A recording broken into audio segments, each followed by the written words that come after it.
Hello students, আজকে আমি mathematics 35 start করব।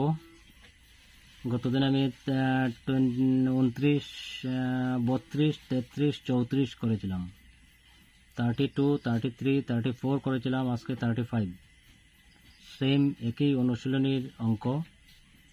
প্রশ্নটি হচ্ছে একটি আয়তের পরিসীমা 120 সেন্টিমিটার, পরিসীমা কিন্তু 120 সেন্টিমিটার, দৈর্ঘ্য হচ্ছে 40 সেন্টিমিটার। আয়তের কালি নির্ণয় করতে হবে। আয়তের কালি যদি নির্ণয় করতে হয় আগে পরিসীমা আমাদের নির্ণয় করতে হবে। আয়তের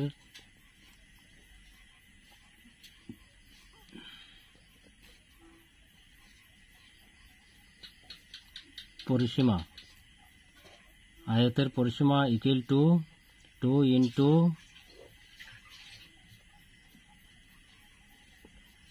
দৈর্ঘ্য প্লাস প্রস্থ। আয়তের পরিসীমা ইকুয়াল টু কিন্তু 2 ইন্টু দৈর্ঘ্য প্লাস প্রস্থ। তাহলে পরিসীমার মান দেওয়া আছে 120 সেন্টিমিটার ইকুয়াল টু 2 ইন্টু, আর দৈর্ঘ্য দেওয়া আছে কত, 40 সেন্টিমিটার, প্লাস প্রস্থ আমাদের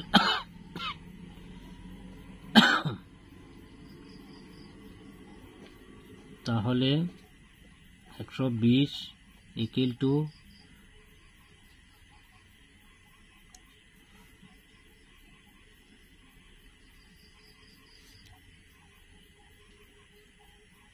2 ইন্টু সেম লিখতে লাগবো 40 প্লাস প্রস্থ। তাহলে এটা আমার এই সাইডে আনতে লাগবো 2 into 40 plus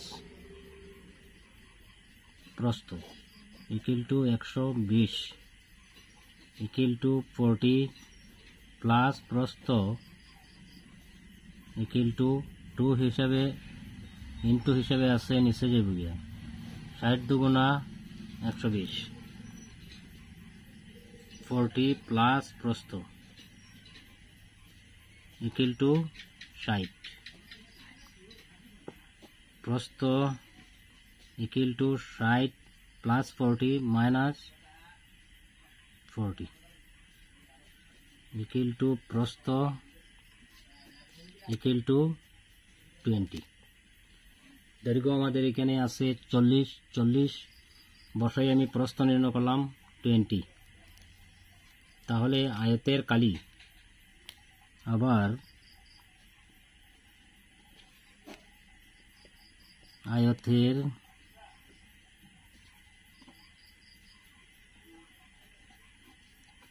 Kali equal to দৈর্ঘ্য ইন্টু প্রস্থ। তো দৈর্ঘ্য তো আমাদের প্রশ্নের মধ্যে আছে 40 আর প্রস্থ হচ্ছে 20।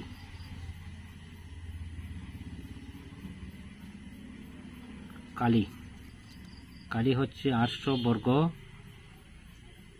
সেন্টিমিটার। কারণ কালি যদি নির্ণয় হয়ে থাকে তাহলে 800 বর্গ সেন্টিমিটার লিখতে হবে। এটাই আমাদের নির্ণয় আনসার। কারণ প্রশ্নের মধ্যেই লেখা আছে যে আয়তটির কালি নির্ণয় করো, আয়তের কালি ইকুয়াল টু 800 বর্গ সেন্টিমিটার। ঠিক আছে, এটাই নির্ণয় আনসার। নেক্সট ভিডিও আমি ম্যাথমেটিক্স 36 আমি করব।